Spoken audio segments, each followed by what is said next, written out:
What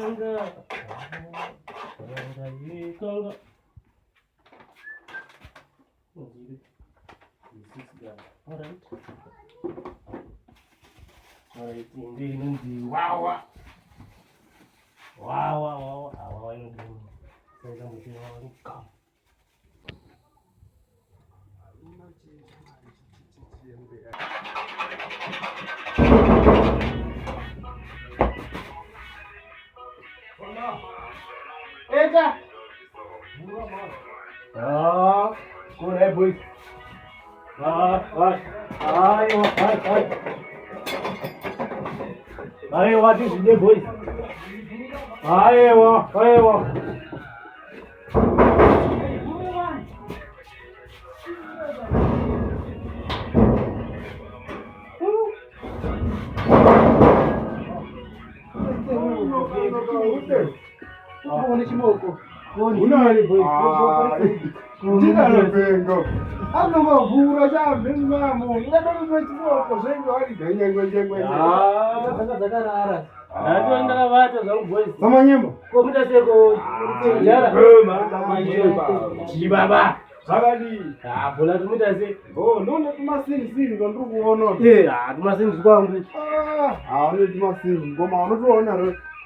Wewe ya masini boisha wewe.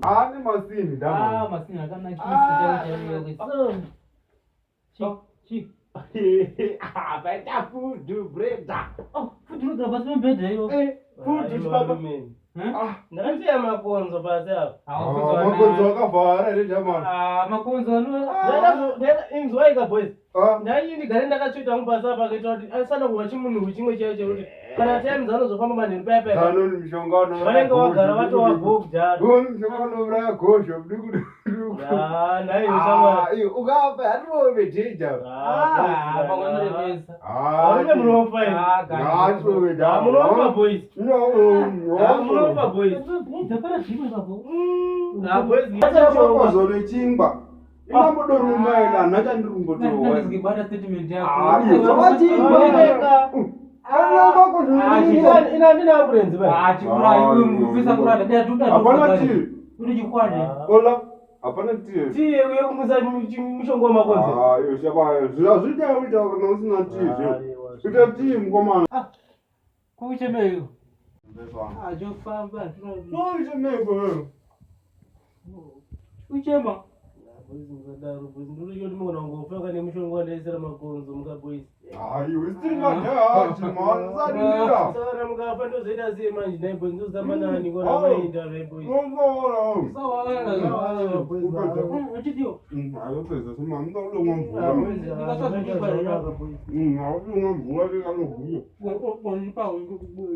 Ndatuva boy mbesa wakwadosvika ndichivata. Havangutokuona sekuita tibayo. Apa masipaka Utema amwe makonzo. Utema makonzo. Wazvati makonzo nechingwa chishoma mbeso wangu. Abata zvakawanda. Zvimwe zvimazausane dovi. Kuti makonzo awenda kureba